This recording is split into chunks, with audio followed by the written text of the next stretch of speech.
Nous vous présentons l'organisme Fleur de Mai Argenteuil qui organise la nuit des sans-abri à la Chute.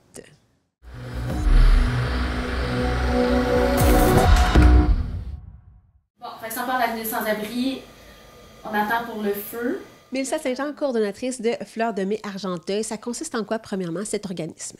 Fleur de Mai Argenteuil, c'est un organisme qui vient en aide aux personnes vulnérables, donc les personnes en situation d'itinérance ou à risque de le devenir. Avant, ça portait un autre nom. Pourquoi l'avoir changé? Avant, ça s'appelait Concertation Hébergement Argenteuil. Il y a eu plusieurs raisons en arrière du changement de nom, dont un renouveau, une nouvelle équipe, un nouveau service, plus d'accompagnement, plus d'hébergement. Donc, on a une intervenante qui a choisi le nom Fleur de Mai parce que c'est la première fleur qui pousse au printemps, donc avec notre beau slogan « Pour chaque parcours, un printemps de possibilités ». Concrètement, quels sont les différents services que vous offrez? Tout d'abord, on offre un service d'accompagnement psychosocial, de l'accompagnement pour les personnes en situation d'extrême pauvreté, d'itinérance. On a 2 intervenantes qui se déplacent à domicile, qui font des interventions avec ces gens-là. Ensuite de ça, on a des services de maintien à logement. On a des fonds d'urgence pour aider les personnes qui sont en difficulté financière, pour essayer, dans le fond, de les maintenir dans leur domicile, soit en payant un loyer, en payant des services essentiels, des médicaments ou d'autres trucs essentiels que les personnes ont besoin.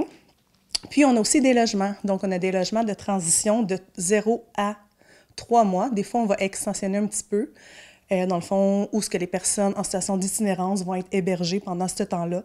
Ils vont être accompagnés par nos intervenantes. Moi, c'est Mélina Mallette-Cuerier, je suis intervenante psychosociale pour Fleur de Mai Argenteuil. Et ça fait combien d'années que vous travaillez ici? Ça fait 1 an et demi, presque 2 ans, dans le fond, oui. Pourquoi vous avez décidé de faire ce travail-là, ce métier-là? Ça fait super longtemps que je voulais déjà devenir éducatrice spécialisée. Je pense que, tu sais, on a tout un passé, j'ai vécu beaucoup de choses, ce qui m'a apporté un peu ici. Puis,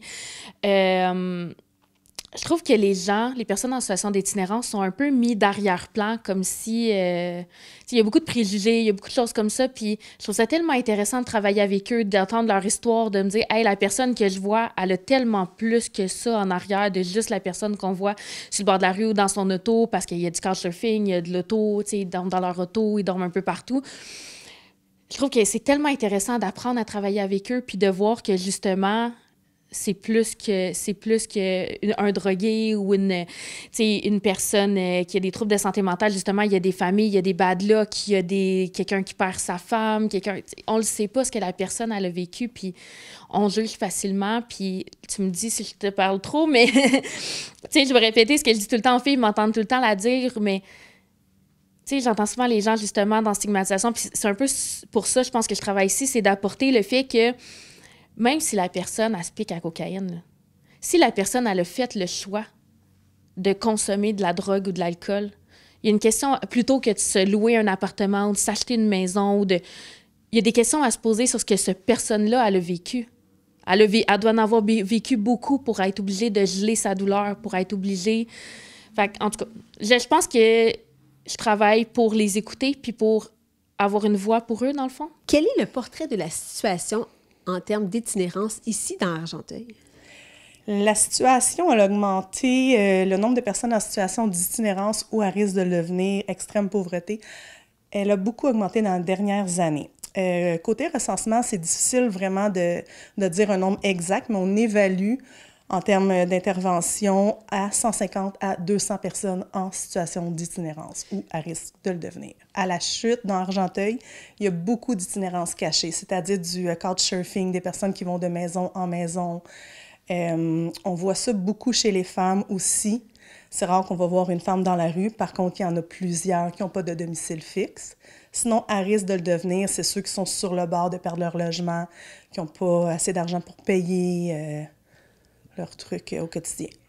Et lorsque vous parlez aussi de femmes, est-ce qu'il y a aussi des familles, on peut penser? Bien sûr, il y a des familles, des mamans, mères monoparentales, des pères monoparentales, des familles complètes Pas juste des personnes seules, en effet. Là. Mon père, il y a 20 ans, il me disait « Ouais, mais un itinérant, c'est comme ci, c'est comme ça, nanana. » Mais le profil de l'itinérance, il y a 20 ans et aujourd'hui, avec l'inflation, avec tout ce qui se passe, le prix des logements, ces choses-là, c'est plus le même portrait, là. On est vraiment complètement ailleurs.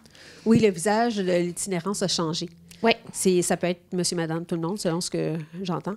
100%. J'ai eu des politiciens, j'ai eu des gens, des acteurs, j'ai eu des gens normaux. Tu sais, pas normal, je veux pas dire normal, mais des gens qui considérés dans la norme avec un boulot ou une famille, nanana, il arrive une bad luck, il arrive une dépression, une femme qui meurt, une perte d'un emploi, le temps que le chômage arrive, là, il n'est pas payé, dossier total, on n'en finit plus, là, ça peut être tellement large en ce moment. Nous, en fait, on est de deuxième référence, donc nous, on se fait référer nos participants par d'autres organismes. D'accord. Et ça en vient justement à parler de la 36e Nuit des sans-abri qui va se dérouler à travers 76... il y a 76 événements à travers le Québec, une centaine de municipalités qui participent, dont La Chute. La date à retenir, c'est le 17 octobre. Oui, exactement. Donc, vendredi soir, le 17 octobre, de 19h à 23h, il va y avoir au Parc Baron la Nuit des sans-abri. Donc, c'est sous le thème de plus de solidarité pour plus de dignité. Donc, nous, ce qu'on va faire, c'est de la sensibilisation, on va faire des techniques d'impact. On veut vraiment que la communauté se tienne, soit ensemble pour soutenir ces personnes-là dans le besoin. On va avoir une dizaine d'organismes qui vont être sur place aussi pour présenter leurs différents services. Il va y avoir de la nourriture, il va y avoir de la musique. Vous vous attendez à voir combien de personnes? Cette année, ça va être la première édition depuis les 10 dernières années. Ça s'est déjà fait dans Argenteuil, la Nuit des sans-abri. Et là, on le refait cette année après 10 ans. Et on espère avoir au moins une centaine de personnes qui vont venir visiter nos kiosques, profiter de la soirée avec nous. Il va y avoir aussi une belle marche aux lampions autour du Parc Baron. Il va y avoir des témoignages de personnes qui ont vécu des situations d'itinérance ou dont leur famille ont vécu ces situations. Dans la vie de tous les jours, lorsqu'on rencontre un itinérant, vous, quelle approche est-ce que vous souhaiteriez que les gens aient? En fait, c'est de tout simplement les regarder, parce que souvent, on va passer à côté, on les regarde pas, on leur parle pas, juste les regarder, leur dire bonjour, leur demander, si on a une conversation avec eux, est-ce que vous avez besoin de quelque chose?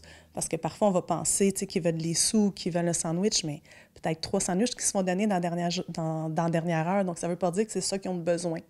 Donc, c'est tout simplement un beau sourire, un beau bonjour. On commence par ça, de se rendre compte que ces personnes-là, bien, ont des besoins comme nous tous. Ce que j'aurais aussi envie de dire, c'est un peu comme ma cour d'eau disait tantôt, mais de pas les rendre invisibles. Parce que ça l'aide pas non plus dans le processus. Ces gens-là se trouvent déjà comme des personnes, tu sais, ils se sentent déjà en retrait de la société. Puis on leur prouve encore plus qu'ils sont en retrait de la société, puis ça donne pas envie de s'en sortir quand tu te sens comme un moins que rien. Fait que des fois, juste même si t'as rien dans tes poches, tu sais, des fois, ils quittent, puis tu sais, mais plutôt que l'ignorer, faire comme « Hey, sérieux, je m'excuse, j'ai rien ». T'sais, mais juste de leur accorder une importance parce que c'est des humains, c'est pas des animaux, c'est pas... ils ont une valeur. Alors, pour obtenir plus d'informations sur cette Nuit des sans-abri ainsi que sur l'organisation que vous chapeautez, comment peut-on faire? Vous pouvez nous joindre soit sur notre page Facebook, Fleur de Mai Argenteuil, ou par courriel direction@fdma.ca.